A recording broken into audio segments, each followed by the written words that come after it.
This is Lon Winters with Graphic Elephants. This is Jimmy Lamp. This is Matt Vassallo with the RhinestoneWorld.com. And you're listening to the Two Regular Guys podcast. And you are listening to the Two Regular Guys podcast. Hosted by... My name is Terry Combs, RG, regular guy.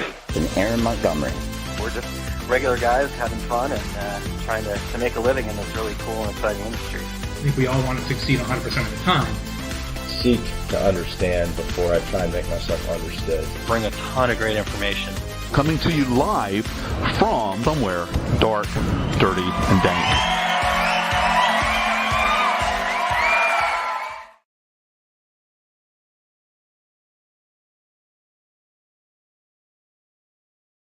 It is Friday, March 17th, 2023, St. Patrick's Day.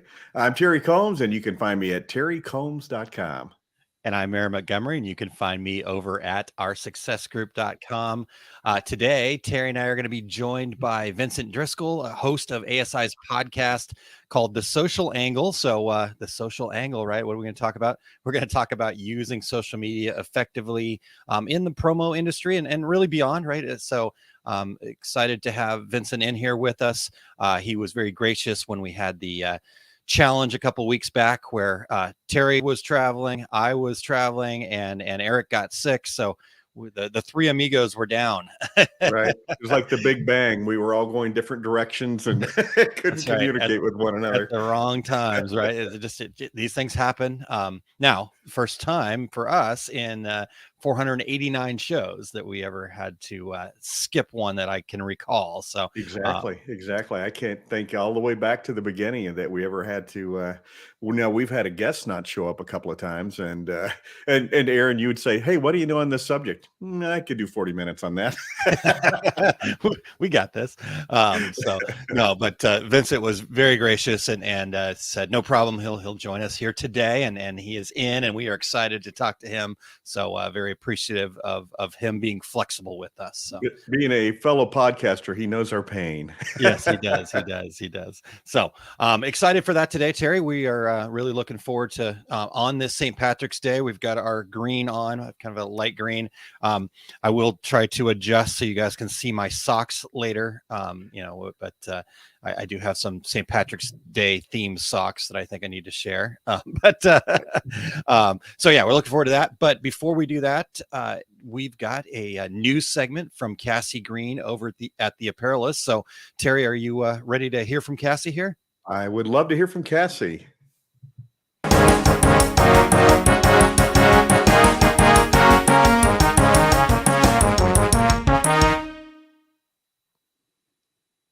Hey, what's up, regulators? I am so happy to be joining you guys again for another segment of news. I know you're anxious to get back to Aaron and Terry and everything they have to say today, so I will briefly share with you some interesting headlines from around the industry this week. First headline I want to share with you. Proposed California recycling bill sheds light on growing sustainability regulations in the apparel industry. So this new bill it's still proposed. It's not in session yet. It's not been made official yet, but it's called the Responsible Textile Recovery Act of 2023, or Senate Bill 707.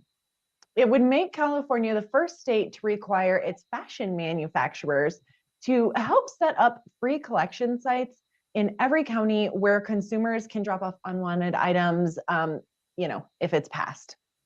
The language of the law can be a little bit tricky, so I did enlist the help of Printing United Alliance's subject matter expert, Gary Jones, to just kind of help break this down about what it means to apparel decorators, because it can be really easy to look at this and say it only applies to big fashion brands, but that's quite simply not true. So he helped explain some of these nuances. In a nutshell, apparel decorators could be considered producers of products that would fall under this law's umbrella. And if they are considered producers, they may have to pay a fee associated with each product. So it could get pretty expensive. Even if a decorator does not fall under the classification of producer, it will still likely drive up some prices that will eventually trickle down to the decorated apparel industry. So this is definitely something worth paying attention to, of note, importance. We have to pay attention to these changing regulations, whether we want to or not, right? In other news, next headline, next level Next Level apparel partnership with Oratane highlights push to improve cotton sourcing in the apparel industry. So I'm kind of sensing a theme here, right? A lot of sustainability talk going on, a lot of supply chain talk going on. If you all have been paying attention recently, there's lots of conversations surrounding cotton sourcing. I believe Adrian Palmer from Screen Printing Magazine recently shared something about this. So what does this entail? Recently, Next Level Apparel announced an exclusive partnership with Oratane. Oratane's a company using forensic science to verify the origin of products and raw materials, in this case, cotton. Next Level states that this partnership allows it to conduct scientific verification of its cotton products for the benefit of consumers and the broader decorated apparel industry. Again, this is a hot topic right now, guys. It not only plays into sustainability and all that good stuff, but it also has to do with the supply chain and cotton sourcing.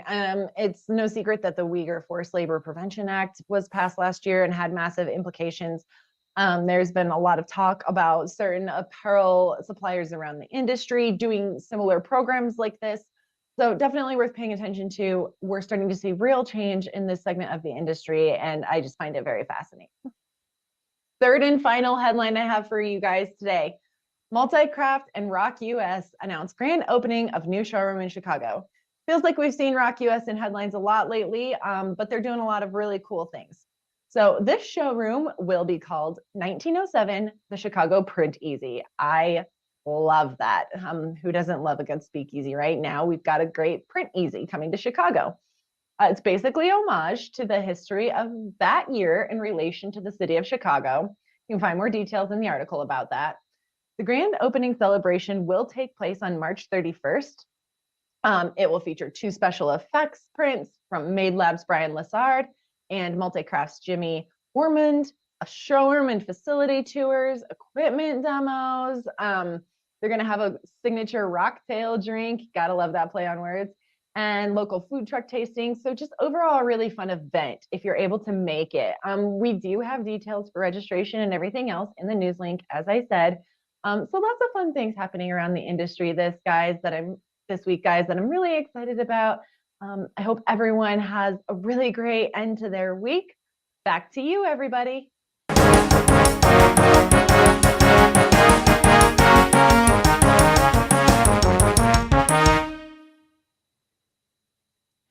All right, Cassie. Well, thank you very much for that news report. Lots of good information in there, and plenty of things to go check out and keep up to date. I appreciate that Printing United and the Apparelist are keeping us up to date on all the happenings around laws and regulations and everything else going on there, Terry. So good stuff. Yeah, Printing United is going to be upon us before we know it. I was just thinking today we need to put our foot on the brake. It's the middle of March already, and 2023 is zooming by the window here. Yes, stop saying that stuff, Terry. Come on. All right. Well, real quick, we got the dad joke before we get Vincent in here, and before we get to that, just wanted to say hi to some folks that are checking in this morning. So we've got lots of people checking in right away. We've got Jerry and Todd over at Fat Dad Wholesale, and Mo, good morning. Also, David Gross from Condi Systems checking in. This is happy St. Patrick's Day all. So good stuff there. All right, Terry. Well, you've got another fantastic dad joke for us. I think my last one was kind of a groaner. So can you help us out here? Well, we haven't had a good zombie dad joke for a while. So here you go. You ready? I am. All right. What do you call a zombie who writes music? What do you call a zombie who writes music? A decomposer. We definitely need a rim shot for that one. Yeah. We do have the drum roll. Now I need to get a rim shot too into the sound effects there for the buttons. All right. Well, Ramona says we're ready, and she giggles. So good stuff there. All right. Well, one last thing before we get to our guest. Just a quick word about a program that I'm really excited about inside of our success group, and then we will get Vincent in here to talk social media. So, Eric, whenever you are ready.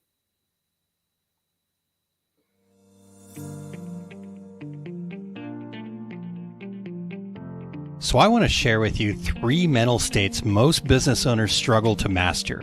It's goal setting so that you believe it's possible.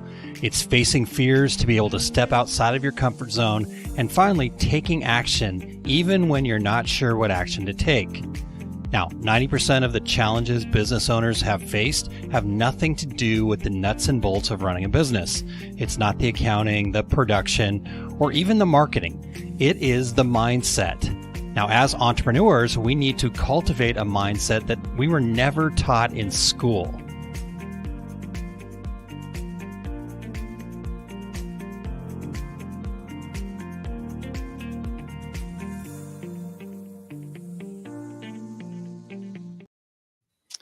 All right, Terry, little cliffhanger for folks there. So just go over there. I promise all the information's there. We just didn't have time to share it all here. So if you go to run out of OSG, time? You, me, Eric? That doesn't sound right. I know, exactly. Yeah. No, so if you just go to osg.link/mindset, that takes you right to the full video. You can hear my whole take on mindset and how entrepreneurs can utilize that. Thank you, Eric. osg.link/mindset. All right. Well, Terry, David would like to know if you're going to Taylor Swift tonight. I did see that. No, David, I'm not. Are you? I live 1 mile from State Farm, the Cardinals football stadium, and all I know is they're warning everybody that lives around here. And Taylor Swift kicks off her tour tonight, and then again tomorrow. And so they're just telling us all how to avoid the traffic and how many exits on the 101 are going to be closed tonight. So Gotcha. I'm going the other direction. All right. Good. But All right. hey, Well, Eric, go ahead. I was just going to say, before we jump in, we want to thank everybody for checking out the Two Regular Guys podcast. We are always looking for new guests. So if you or anyone you know would like to join us, go to calendly.com/2 regular guys with your show ideas. If you are listening to the podcast version of the show, we would appreciate you sharing the Two Regular Guys with all of your industry friends so they can become regulators too. And we would appreciate you giving us a review on Apple Podcasts, Spotify, iHeartRadio, Stitcher, Amazon Podcasts, wherever you do your podcast listening, we are there. And if you're watching us live, please join in with your comments and questions about social media. So, Absolutely. Aaron, let's do that. Let's get those comments and questions happening here. So we want to welcome in Vincent Driscoll with the ASI's The Social Angle. And so welcome him into the show here. Vincent, thank you so much for your time, and thanks for being here with us today. Absolutely. Thank you for having me, guys. Yeah, absolutely. So I want to get right into it. Tell us a little bit about yourself. Give us, sometimes we'll go, oh, let's read a bio, but it's always better to get it from yourself here. And then just kind of give us a little background of, Sure. Your getting into the industry and where you got to get your podcast started. So give us the elevator pitch of who Vincent Driscoll is. The elevator pitch. I'll do my best on that one. So I started at ASI in 2007. So this is, I'm in my 15th year at ASI. I was started as more of a website manager, so to speak. We were looking into making all of our news content digital and moving it into a content management system. But then social media for business sort of happened in around 2009. And my boss came to me at the time and said, look, we need somebody to really own the social media part of the business. We need someone to create, a presence on social media and post content on social media. And that fell on me. I had no idea what I was doing at the time. This is back in, the 2008, 2009. And, since then I've evolved with how the platforms have changed. I've had a lot of experience in knowing what not to do on social media. I've made a lot of mistakes over the years. I think a lot of people, in this industry can appreciate that because, I hear it all the time. I hear people, oh, I don't know what I'm doing. I'm making mistakes. We all make mistakes, and I've learned from them. And I just like to take the experience that I have and use it in the podcast. I started the podcast about 2018. So this is the 4th or 5th year I've been doing the podcast. And I try to tap into the experience of people who are using social media, doing it right, and coming up with 30, 40-minute podcasts, case studies on how people are using social media successfully in this industry. Awesome. I love that. I'm picturing myself in 2009 and someone coming up to me at my desk saying, "Hey, we want you to be in charge of social media." And I'll be like, "I'm on it." And they walk away. I'm going to call Aaron. "Hey, so what is this Twitter thing? Help me." Yeah. Well, there was really nothing you could do wrong back in 2009. It was the wild, wild west, so to speak. You could do whatever you wanted at the time, and there was no right or wrong. So you just had to figure it out. Now it's more, if you're doing something right, doing something wrong based on metrics. I mean, you have so much available in 2023 to help you figure out how you're doing. So I think it's, we'll talk about this shortly, but I think there's a lot that you can do to kind of refine your approach to social media. Yeah, yeah, and I mean, it's such a good, like you said, you're taking those experiences, those learning opportunities, right? Some people might call them failures or mistakes, right? But the reality is, the people that we look up to, the people that we look to as experts, they've just had mistakes in us so far and learned from them. So I love that you're bringing that to your space and your industry. Yeah, I've made a lot of mistakes, Aaron. A lot, a lot of right mistakes. Here. I hear that. And I still make them, and I'm okay with that. And doing live streams, this is another facet of social media I'm really bullish on. I really feel like people should be doing more live streams like this. Yeah. And I know a lot of people who are so resistant. They're really good at what they do. They know their business inside and out. They're constantly on sales calls. They have great personality, but they're afraid for some reason to get in front of a camera and do social media and live streams.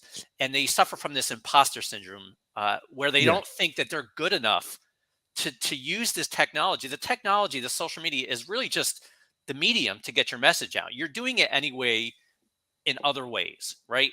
Social media is no different. Like, just use the technology that's available to you, like the live streaming, and it'll come naturally for you. It should. I mean, it's part of what you do. And I'm excited to talk about some of the things that you should be posting. And I know that's part of the agenda. I want to jump ahead there. No, that's great. Already getting gold nuggets here, guys. So hopefully you've got your junior yellow legal pad handy, Terry. I was just getting ready to hold it up. Look, there you go. So let's jump into this. And all you regulators out there, get your pen, get your junior legal pad, and get ready to write. Vincent. Vinny, we had this conversation before the show. I've been called, Okay. It's your mother speaking, Vincent. My mom calls me Vincent. That's right. What should our listeners be posting? See, that's a good question. But I think that posting content or whatever you post, I think that should be further down in your strategy. I think what you need to really do is come up with a strategy first. What do you want? What are you looking to do with your social media, right?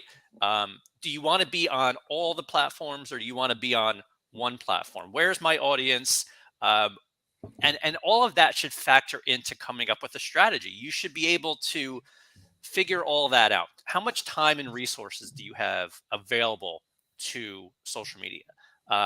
If you are very limited, which is the majority of this industry, smaller companies, mom and pop shops, people wearing many hats, social media might be something that you can invest only an hour or two a week. You don't want to be on all platforms if that's the case. You can't be on all platforms. In fact, if you're on all the platforms and you don't post on it, it's worse than not having a presence on those platforms. I've always say, like, just because you have a presence, if it's inactive and you're not doing anything with it, it's a total failure. It's better to not have a presence at all. So figure all that out. If you only have an hour or two, find out which platform is the best, where your audience is, where you're going to have the best ROI in terms of your time and your effort. To me, I feel like Facebook is one of those platforms that everyone in this industry could benefit from in one way or the other. I'm a big fan of groups for Facebook. Facebook groups are where people are doing business in this industry. I also feel like you should have a presence in terms of a business page on Facebook. Facebook is almost like a digital yellow pages for your business. People will search, and because of the SEO aspects of Facebook, you will come up high in a search if your business has a presence. And there you should have all your about us information, your telephone number, your website. All of that stuff will come up on page one of Google if you do it right. And you want to come up, because if you don't have a presence on Facebook, your competitor might. So to me, I feel like that's a no-brainer. So as far as what you should be posting, right? To me, I try to think of the 80-20 rule. And I use that for social media. 80% of what you post should be informative, educational, entertaining. Like, this is stuff that people are going to stop the scroll for. Like, I think of social media when I scroll. What do I see? Sponsored content. I see people posting hard sales. I'm like, this is stuff I'm not interested in. You want people to stop that scroll. Give them something interesting. Posts content about your business, behind the scenes, post nitty gritty, like creating stuff. People love to see how things are created. The final product is nice, but show how it's made. Show off your employees. Show off, what a day in the life is at your business. This is the kind of stuff that people like. It's relatable, and people like relatable. If they sort of connect with you in that way, you come off as genuine, authentic, and people will remember you, as opposed to posting like buy. Like, I still see that on social media. Yeah. Not only in this industry, I see it all over the place. And nothing makes me want to scroll faster through than somebody who's trying to hard sell you on social media. It just doesn't work. Yeah. And then 20%, the 20% should be about your products and services, what you offer, a softer sell, not something that's really like a hard sell, but more about like what's going on with your business. Yeah. Some of the things people might be interested in. Yeah. Yeah. Like sharing your excitement about what it is that you're working on and things like that kind of can lead to a sale. Because I love that you shared, people love to see that kind of how it's made, the behind its scene. It actually made me think of the show you can find on the Discovery Channel called How It's Made.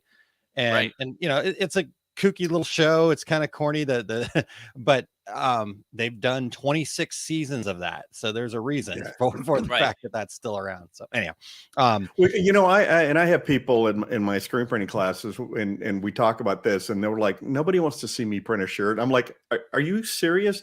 Everybody wants to see you print a shirt. Have you never had somebody walk into your shop and they make a beeline to your press? Right. So is that how could I print one too?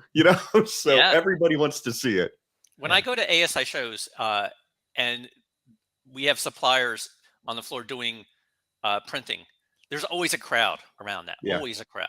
Yeah. People love to see that stuff. Yeah.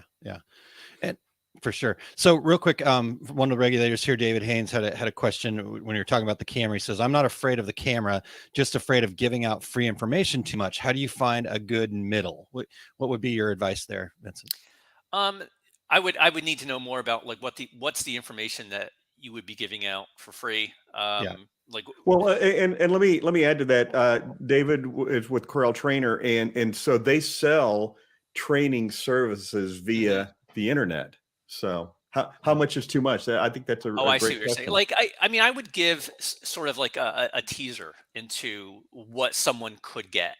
And you see it even with media nowadays, where there's a really good story that they're promoting on social media, and you're like, oh, I want to read this, and you click on it, and then it's gated. You read the first couple paragraphs, and all of a sudden it tells you want to read more, you have to like log in and all that. I think there's a way that on social media you can tease enough where, yes, you might be giving away a little bit, but don't give it all of it away.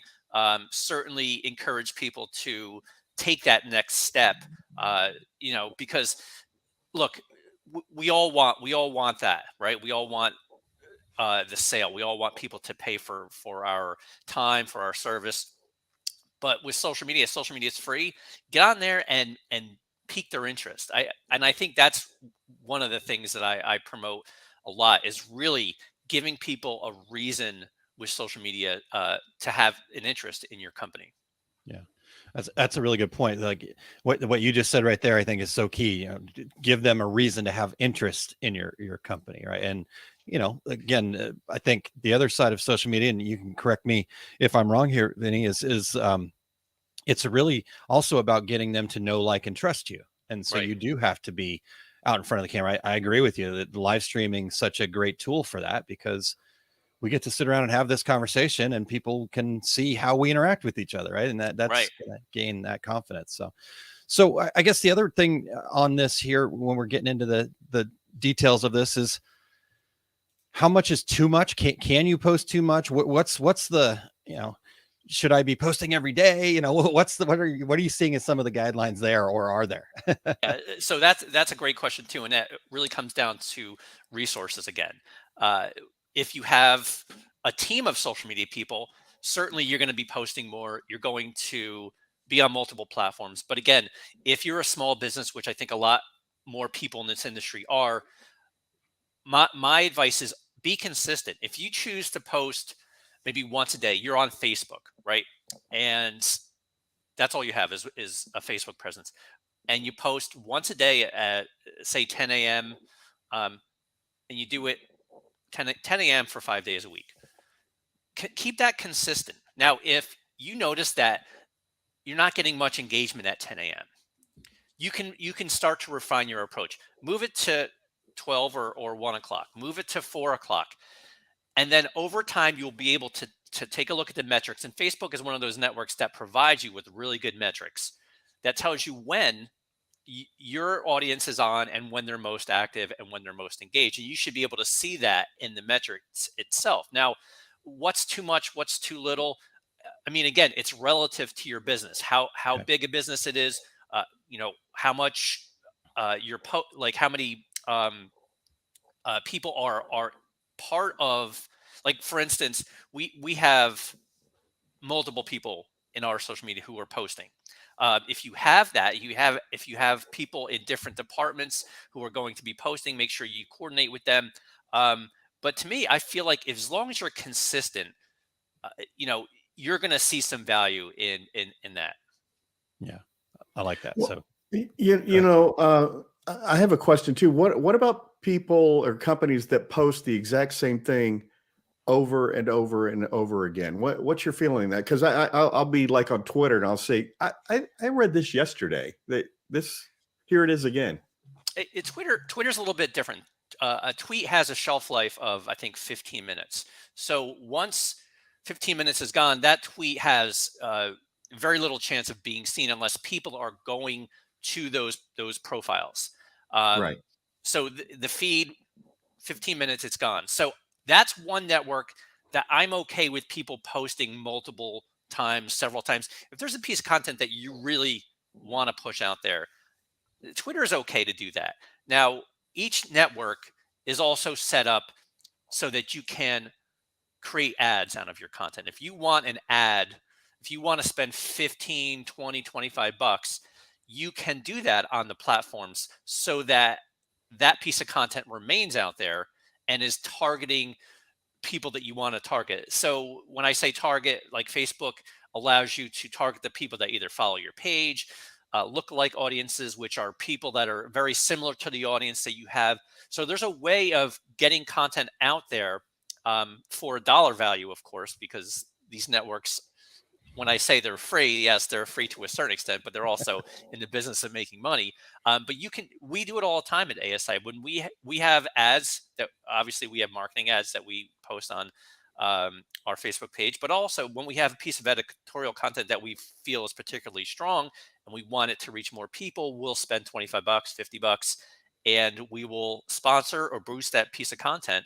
And that really, I think, you have to be careful when you do that sort of thing, because if you're putting too much money to it and you only have a small audience and you're pushing it to your audience of 100 people, those people are going to see that piece of content multiple times. And when you have ad saturation, when you have a piece of content that you continually see in your feed, it's going to cause issues in terms of people are going to get fed up. They're like, I see this 6 times a day, and all of a sudden they unfollow your page, and that's the last thing you want. Yeah. So there's really a balance there. But I do understand where you're coming from, Terry. When people post something too much, there is a balance there. You have to make sure that what you're posting is it's not too much. You're not saturating people's feeds with it. Yeah. Well, here's what I'm hearing, and regulators, you tell me if I'm wrong. What you're saying is, Terry, if you're seeing the same post over and over again on Twitter, that maybe you should go outside, talk to people, have a life. There you go. Life is good. Also, Terry, it could be that you're only following a handful of people. If you're following 10 people, you're going to see somebody's the same content all the time if they're posting it multiple times. Now, I follow, I think, 8,000 people. So the chance of me seeing something from somebody posted multiple times is small. So it's relative to how your presence is set up. But there are people who really will post the same thing 6 times a day on Twitter. I'm like, what are you doing? Like, that's too much. Do an ad. If you're going to do that, just create an ad. Yeah. That's good. And I learned something that people actually still go to Twitter. So that was shocking to me. Hey, that's my network. Sorry about that. No. Yeah, look, people over there, Eric or Aaron. Twitter is a tough network for this industry. I'm not going to lie. I think it's a tough network for a lot of industries, but there is a big presence on Twitter because a lot of people go to it for news and information. I know breaking news is where I find all my breaking news on Twitter because trending topics there are so easily accessible. I know what's going on. It gets to know who I am and knows what I like, and it serves me those trending topics. So for instance, I'm a sports guy. Any of my sports team, if there's something going on, I see it. So the eyeballs are on Twitter. Whether or not you can use it for your business successfully, it's not the network that I would put at the top in terms, at least for this industry. Yeah. I agree about the breaking news because Bill Self, the coach for Kansas Jayhawks, wasn't going to be coaching a game last week. And I'm like, what the heck? So I went straight to Twitter to see what people were posting about it. And oh, he's in the hospital, this and this. And yeah. So I agree. It didn't do anything for me business wise, but I never kind of defined it, but you're exactly right. I do the same thing. So no, I follow thousands of people, which makes it even more sad that I see the same thing over and over again. I'm going to go outside after the show. Well, they might not be active. You might follow a lot of very inactive people. True. That's true. Well, let's I think there's some confusion about where do I go from here? What platform should we be using? And you talked about Facebook, but does it differ depending on your target audience? Well, when I mentioned Facebook for this industry, and I've seen this, I look, when you're part of a group that's very active, like we have a couple of groups in this industry, promotional products professional group, the ASI members exclusive group, they're very active. Now, who do we have in those groups? We have distributors and suppliers, and the people that are in there, and I see this all the time, they are doing business together. And how are they doing business? Well, somebody has a question, maybe a distributor has a question about something, and supplier sees that, hey, there's an opportunity here, and they reach out to them. It's a perfect group for that. The mutual group is set in place, and it's perfect for our industry. Now, that's just our group. Now, there's groups for every type of interest niche. You just have to go into if you go into Facebook and you just use their search engine, and their search engine is very powerful, you can find groups for just about any interest that there is on this planet. And you can find your target audience just by joining these groups. And the ASI members exclusive group, years ago when we set it up, I think it was 2018 or 2019, we had people using the group, and this one guy, I forget his name now, it'll come back to me by the end of the podcast. He wasn't in there just posting his content, posting his products. He was in there having fun. He was creating videos of himself, introducing who he was. He was showing his goofy, lighter side. He became somebody that people got to know. And Aaron, you mentioned know, like, and trust. He was helpful. He responded to people when they had questions. So when there was an opportunity where he saw an opportunity to get in there, he was a supplier, to have a relationship with a distributor, he took it offline. He messaged this person. He ended up getting the biggest sale he's ever had in this industry. And he was in the industry for 20 some odd years. Wow. And he used our group to get his biggest sale to date. And that is, I think that's the power of groups for Facebook, is that you can do business with people right there in those groups. Now, as far as having a Facebook page, I mentioned earlier that you should have a presence, just because of the SEO aspect of that. If you don't do anything on your Facebook page in terms of content, look, I always say, like, if you got to post something, post once a week, that's fine. But you should have a presence. That's one platform that I'm okay with you not being as consistent, because what Facebook has done over the years with their algorithm has really put business owners on Facebook in a bad position, because we have 15,000, 17,000 followers, something like that. When we post a piece of content, it'll reach maybe 250 people. And I'm like, this was never how it was. When I first started, when we posted content, it would reach thousands of people. And I was like, this is great. But then Facebook now wants you to pay. It's like a pay for play. You need to start paying Facebook. They dangled the meat in front of you and said, hey, this is how it can be. Now they're going to take the meat away, and now you have to spend money. So Facebook, I understand when people get frustrated. I post content all the time, I don't get any engagement. That's why Facebook is so challenging. They want you to boost content. They want you to spend money for their ads. Now, as you know, I mentioned Facebook. Instagram is a really good network in this industry as well. It's very visual. You can do a lot with Instagram as well. And you can post videos. So a lot of what you create, you can create content.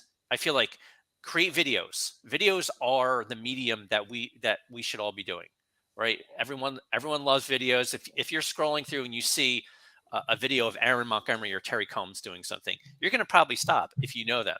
And if you create one piece of content that's a video, you could post it on any network. LinkedIn, you could post video. Twitter, you could post video. So there's a lot that you can do on any of the networks, as long as you're creating video.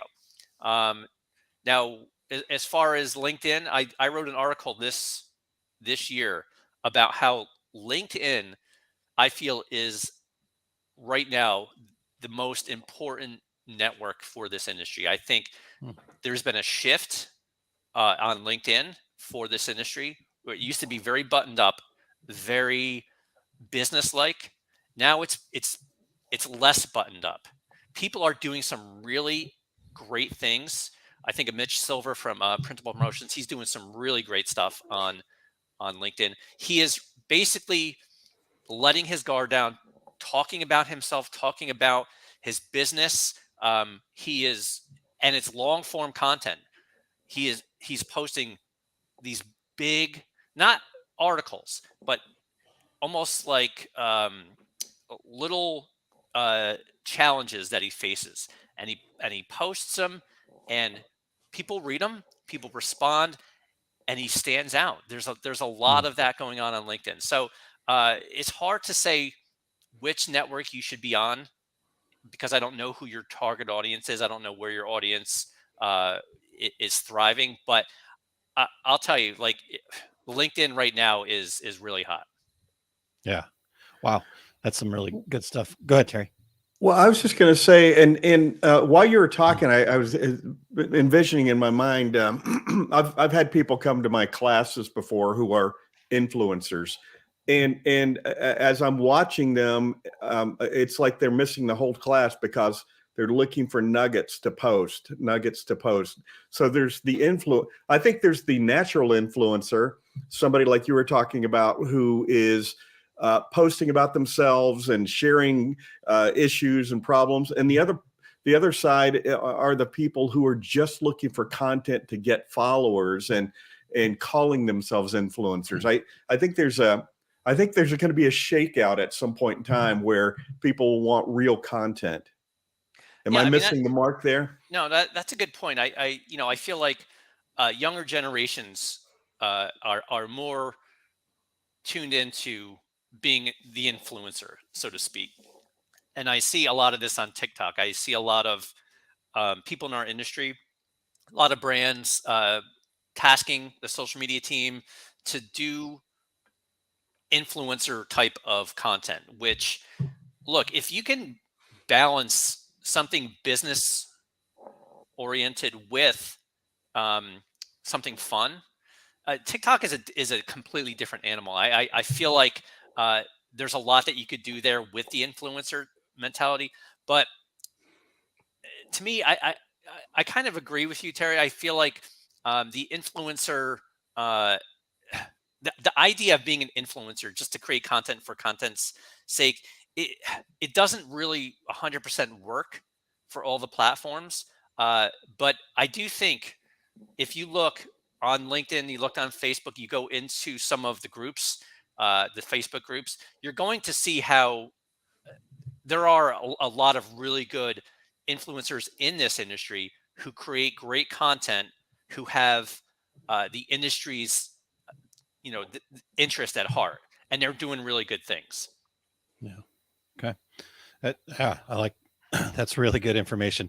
I see you writing notes up there, Terry. So you're definitely getting something here. So real quick, and I know maybe you talked a little bit about this already, but maybe kind of reiterate for us here. So Michelle Wilson, regulator here, says we have a Facebook page and post daily. The same posts get posted to Instagram.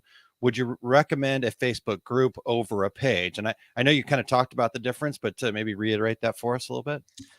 Sure. So Michelle, when I'm not exactly sure if she's saying should she go into a group and spend her time in a different group or create a Facebook group. I wouldn't create a Facebook group.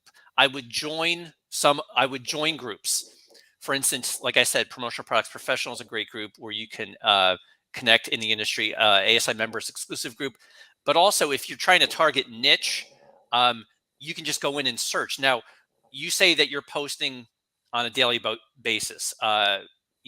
So maybe instead of posting content on your page daily, you can spend that time in groups trying to forge relationships, get to know people, find out if there's some sort of relationship that can be built.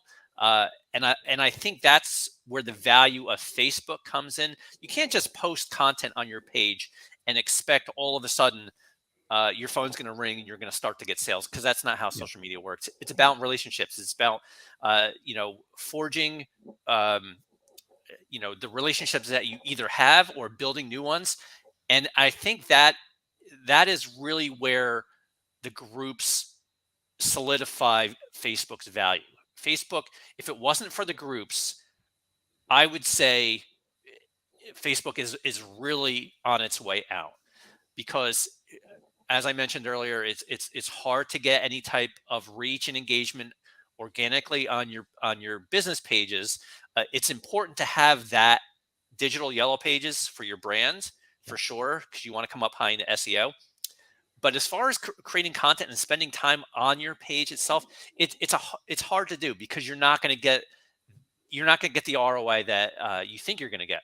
Now, I would definitely spend time in groups. Take the time that you normally spend on your page or creating content and put some of that time in the groups. Yeah, I love that. That's such great advice. In fact, Michelle says, thanks. That makes more sense. And I think like key point and that you're bringing up here is the fact that social media, right? You said it's about creating engagement. So the content's one thing, but that content should drive you building a relationship. Does that sound correct? Yeah, absolutely. I mentioned Mitch Silver earlier, and he posts multiple times a week, if not daily, on LinkedIn. He posts very thought provoking content. Now, when I see his stuff, I will read it all. I'll click on it, expand it, read it all. And you know what that does? It has nothing to do. Sometimes it has nothing to do with his business. Maybe it's a personal thing. But you know what? When I'm scrolling through and I see his stuff and I read it, I remember it. I remember Mitch Silver, and that's what you want to do. You want to stand out so that when somebody has a problem and they need a solution, you're going to be top of mind. You're gonna, like, people are like, who can I? Oh, Mitch Silver. Like, to me, I feel like that is a winning formula for social media. Is you want to be able to stand out from the crowd. And if you do that, you're going to be able to build relationships. You're going to be recognizable. And the way you do that is by creating content that, I hate to say it, a lot of times has nothing to do with this industry. Be authentic, be real, show who you are. You can still do that and show the business, like, as we mentioned earlier, show, the behind the scenes, the nitty gritty. That to me is a winning formula for social media. Love it. Love it. Perfect. Okay. Well, let's, I want to go back to where you kind of started us off at earlier, where you talked about, having a strategy first and foremost. I can't tell you how much I appreciate you sharing that, because a lot of times I think we want to, I think marketing, I think social media, and I just want to dive right in and I got to post on every network and all this other stuff. And so that's kind of a big part of what our success group is all about is let's get a plan together first. Let's think this through. But where should somebody start? How do we do that? Do you have some tips for people to kind of get started with building their strategy? Yeah, I would think about, in terms of like a content calendar. What do you have bandwidth for? Like, what can you create? What can you offer? Again, that really comes down to looking at your time and resources and trying to figure out, what can I do on social media? What am I going to post? Is it going to be text based? Is it going to be video based? Like, really come out with, I look at like we try to look 3 to 6 months ahead. At ASI, it's easy. We have a content calendar. We know what's coming up. We know that we have our state of the industry content in the summertime. We know that, our digital content, which we also have a couple print editions still, a couple times a year. We know what we're creating, and we have a calendar. So if you don't know, that's okay too, because a lot of times the best content can be based on trends. Like, to me, today's March 17th. I'll tell you a quick story. March 17th, 2017 was my first live stream ever. My boss came to me and he said, look, this was when Facebook was starting, they were pushing live streaming heavily. They're like, it was everywhere. Live streams, get on live streams. So my boss at the time came to me and said, look, I want you to go live. And I said, well, what do you want me to do? He's like, I don't care. Just do anything. So it was a Friday. It was March 17th, 2017, just like today. And, I got a couple guys and I said, look, can you guys assist me on this live stream? They're like, yeah, sure. So what I did was I brought in 4 different styles of beer, and I brought in green food coloring. And what we did was we made green beer out of 4 different styles of beer. And we drank the beer on a live stream. And it was the silliest thing, but we got over, I think, 1,200 live viewers. This was at a time when the algorithm hadn't been affected, but we had like over 1,200 live views. We had tons of comments. It was great. We had a blast. Obviously, we were having beer at work on March 17th. But to me, I felt like that was something that, God, was it 6 years ago? We just jumped on it and we did it, and it was fun. And that's what doing live streams should be. I'm a big fan of that. Like, just get on there, have fun, jump on trends. And when I say trends, like, I look around, it's like, okay, the Oscars were last weekend. If it was Monday morning, something crazy happened during the Oscars, do something Oscar worthy on Monday. A year ago, we had Chris Rock, who got slapped by Will Smith. The Monday after that, social media was nothing but that slap. Now, if you want to have some fun, you could have jumped on that. You could have jumped on that slap. We have March Madness going on. There's tons of stuff that you could do trend wise that you're not really. It's not built into a content calendar. You just have to kind of pay attention what's going on, what's trending, and just have a little creativity. Think, okay, how can we do something fun Yeah. with our business with this trend? Oreo did something a couple years ago during the Super Bowl where the lights went out. Remember this? Yes. Within 5 minutes of the lights going out, Oreo, and look, Oreo's got a huge production team. They probably people working 24/7 around the clock. They created something on Twitter that went viral because it was something about being in the dark with the cookie, and it had like over something like 100,000. I mean, within minutes, it had over 100,000 likes and shares. It was amazing. I'm not talking about that kind of commitment to trends. I'm just saying, like, if something is trending, you could jump on it and have fun. And fun is what people like on social media. A lot of times, people go to social media to get away from business. So give people something that they'll remember you by, and that's what I try to do on social media as well. That's awesome. All What right. great advice. Yeah. Well, what about this? What about people say, "Hey, I'm posting things. How do I know if it's effective or not? What metrics can I use to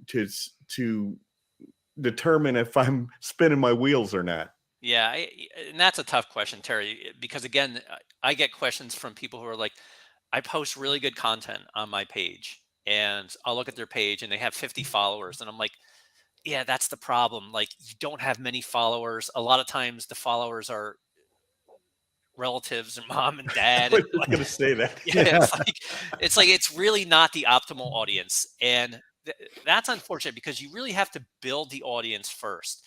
And I always tell people, look, if you're going to commit to these platforms, make sure that you promote these platforms on your marketing collateral. Get the links on your websites.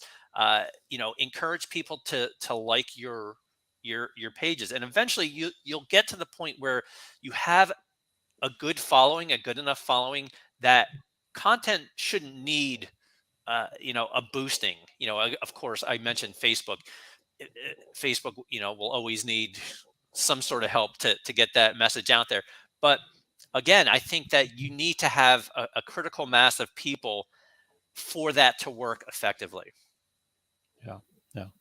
That's a really good point, that you got to kind of build that audience, and that is somewhat of an organic process, but I've discovered it, definitely for me and the other people that I talk to, is like you said, you've got to build it into your like, you go out into the world. Do people know that you have a Facebook page that shares this kind of information or content or whatever the case may be? So Right. And there's no magic bullet. And that's another one of my favorite terms. Like, it's not going to be built overnight. And you have to work at it. You have to continue to promote it. You have to be consistent. You have to make sure that there's content, everything's up to date. To me, if you're going to invest in social media, you've got to invest in it. yeah. And I think that goes back to what you talked about then too, about, you don't need to be on every platform, and you should be consistent and focus in on what, what your resources will allow you to focus in on, because Right. of that very fact right there. So really good point. I'm thinking about myself. It's like, I gotta get rid of some of these things. Yeah. It's like, I keep hearing consistent. So you're saying don't put your message in a bottle, put a cork in it, and throw it out in the ocean, set it free. It's Yeah, essentially, yes. all right. Well, I've got another question from one of the Yeah. regulators here, Todd Downing over at Fat Dad Wholesale. He asks, how do you think AI will help with social media in 2023? That's a really good one. I just did a podcast with Mike Freestone over at MIPA, and he is in charge of writing their newsletters over there. And his cover letter story had Chat GPT write it for him, and it's scary how incredible this tool is, how powerful it is, because if you can ask it to write things, and it'll actually write something in less than a minute that it might take somebody a week to write. And when I first saw that this AI tool was out there, immediately I'm thinking my high school self would have been like, I'm writing all my papers through Chat GPT. Like, this is like high school just got so much easier. And I'm not in high school anymore, but as far as like how will it help with social media? Look, can you have Chat GPT write your tweets, write your social posts? For sure, for sure. But that to me, I feel like is a cop out. What I would use, and what I do use Chat GPT for, is to push me in the right direction. You know, ask it questions like how should I frame a question like this? If I'm having like writer's block, you can use Chat GPT to assist you into getting to where you know you need to be, but you're having trouble getting there. Look, I think there's a way that if you write an article, and when I say you, I mean Chat GPT writes an article. I think there's a way that they can verify if that was written by an AI tool. So if somebody just copies it and pastes it somewhere, I think it can say, okay, this was written in Chat GPT. So you can get caught, you know, having Chat GPT do your job.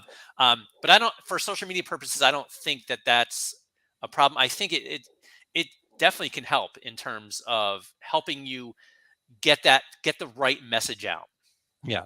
And I think you kind of talked about this earlier, just in general about social media. I mean, that's exactly right. You can use it to get the creative juices flowing, to get those ideas started, but that's just the front end of what social media really is. People are going to, if you're just always posting these, you know, what looks like creative things, and you're never actually engaging in the conversations, right? Right.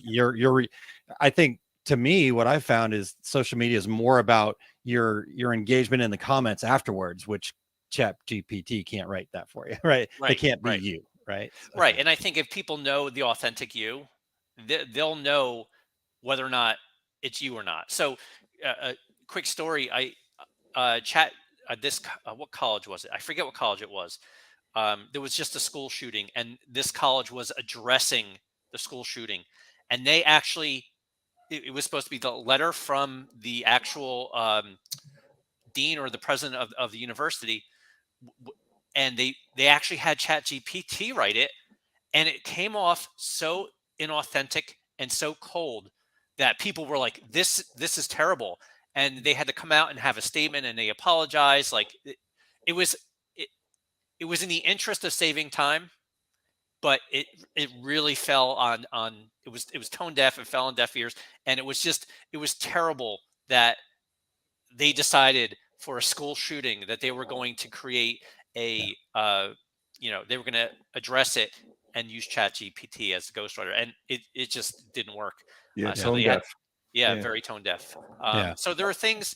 Look, if I know you're writing, Aaron, or you're writing, Terry, and then all of a sudden I see this strange, verbiage, and I'm like, that doesn't sound like Terry, I'm going to know. I'm going to be like, Yeah. But I think from a generic point of view, which a lot of businesses use on social media, almost like almost robotic voice, I think it's fine. Like for me, I'm the ASI's voice for Twitter. I would never use Chat GPT to write my tweets, but maybe I would use it to assist, for something like LinkedIn or Facebook. Yeah. I'm picturing every high school kid right now saying, okay, I need a book review for Old Man in the Sea, but not too good. Know what I'm saying? Yeah. Yeah. Throw in some grammar errors and some typos. Yeah. Please misspell this word repeatedly. Yeah. Yeah. But all right. Well, we're coming down to the end of our hour. This has been awesome. How can our listeners reach out to you? How can they find you? Well, they can find me on Twitter, but so many people don't use Twitter. I'm at ASI Central on Twitter.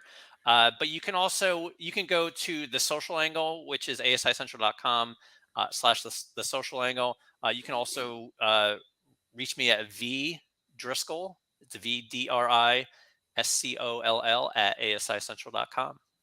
Excellent. And make sure you guys are subscribed to that podcast over there, if you have not already. In fact, I think Eric just had a bit.ly link up there for us. So if you could pop that one more time, Eric, sorry to throw it at you. So it's bit.ly, bit.ly /SOCPOD. And I'll be following you on Twitter because I like Twitter, Aaron. I know. See, Vinny, this has just been our great debate, so it's okay. We have blue cheese and ranch with chicken wings, and then Twitter, Facebook too. So that's all right. Well, Vinny, thank you so much. This has been fantastic. We really appreciate your time, and looking forward to talking with you again real soon. Awesome. Thanks for having me, guys. Thanks, Vinny. Awesome. Terry, really good stuff, man. I have 2 pages of notes. So anybody would like me to send you, I'll have to actually copy it and mail it to you. I was going to say, Terry, you could take a picture of it and post it on Twitter. I could do that. I For could do that. I don't know if I want to. These are awesome nuggets that only we and the regulators know now. So there you go. There you go. So and thanks for all the great questions and comments, you guys. Appreciate you you jumping in there and participating as Terry mentioned the regulators there. But Terry, we're a little bit into bonus time, but just real quickly, where are you heading? Terry's big book of travels continues to grow. Yeah, the big book of travel. I wasn't expecting to, but now I'm going to be at the Equipment Zone booth, number 128 at Impressions Expo, Atlantic City. It was just going to be the East Coast folks, but now I've been requested to come out, and I'm going to also participate in a panel discussion on Saturday there, and I'll on Twitter I'll be posting some more information about that, Aaron. You know what's funny is, I won't know anything about it. Got me on Twitter. And I'm like, I didn't even know what that is, and you got me on, and then I got 15,000 followers, and then you decided you hated Twitter. Yeah, so. The competitor in me is like, dang it, I can't beat Terry. All right, I hate it now. My complete screen printing business course, I will be at Atlas Screen Supply April 22nd, 23rd. I will be back at Workhorse Products in Phoenix June 3rd and 4th. Coming up at the DAC shows in Minnesota and Chicagoland, I'll be doing everything you ever wanted to know about DTG and DTF printing, and the ultimate seminar for successfully using specialty inks. All my upcoming events you can find at terrycombs.com under tour dates. How about you, Aaron? Yeah, I've got a few things coming up, but I did want to just, if you are a podcast listener here, by the way, and you've not checked out a live show, I would highly encourage you every once in a while just to pop over and check it out, maybe on YouTube or Facebook or whatever. But because as I just remember watching some of the facial expressions that Terry made at different times, or we have a lot of fun in person too. So it's hard to pass that along to the podcast side. But real quick for me, and then I can also share what Eric's got coming up here. One of the things that I'm really excited about is this mastermind programs and doing masterminds and kind of helping community leaders. So if you're somebody that you believe either can bring a group together or has a community that you'd like to kind of extend the learning and abilities for them there, if you'll go to mosmasterminds.com and just check out the information. I'm looking to partner with people to bring more masterminds. I have a goal of fostering over 10,000 people through the mastermind kind of idea by the end of 2025.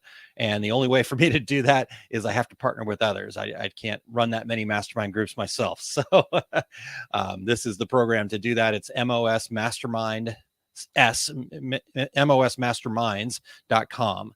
And then you mentioned DAX, Minnesota and Chicagoland, but that will be the next place where I will be out into the world there, just outside of Minneapolis at Treasure Island Casino. Lots of fun out there, March 31st and April 1st.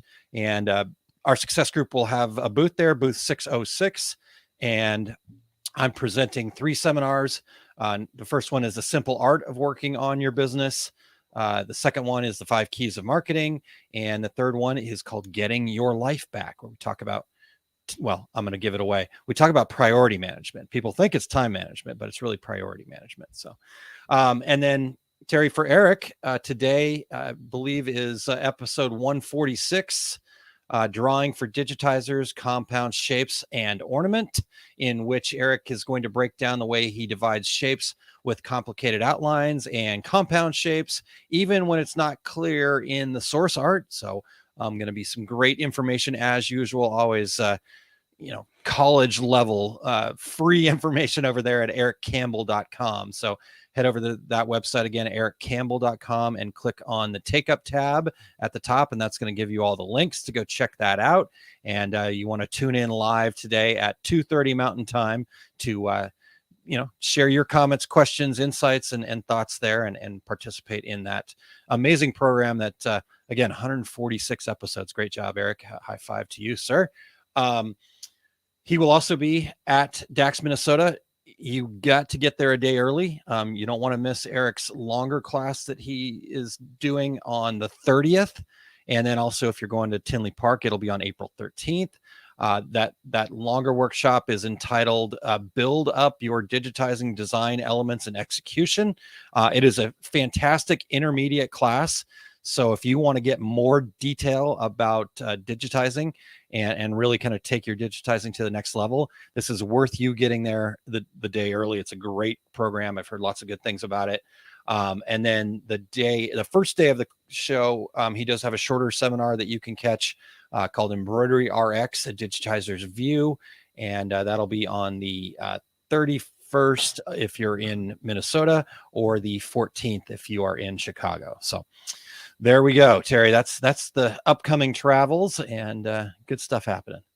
Yeah, if I were an embroiderer, I would never miss anything that Eric had on the internet. I mean, it's just such great information. Yeah, it's really good stuff, and you don't want to miss that. Even though I'm not an embroiderer, I still want to hear what Eric has to say. So there you go. All right, Terry. Well, we are into bonus time here pretty good. So that's awesome. Thank you so much to Vincent Driscoll for joining us today. Make sure you check out his podcast, The Social Angle. Make sure you go over there and check out ASI. They do a lot of great work, great content. He mentioned that State of the Industry program that they did. So we're going to effort to get them back to talk. I don't know if that's Teresa again, or maybe Vincent wants to come back and join us, but really good stuff happening over at ASI, Terry. So we appreciate Vincent being here today. Absolutely. I love that State of the Industry content. It's eye-opening. But we also want to thank our show producer, Eric Campbell, for all you do, and extra work today, getting everything taken care of. So, Eric, as always, thank you.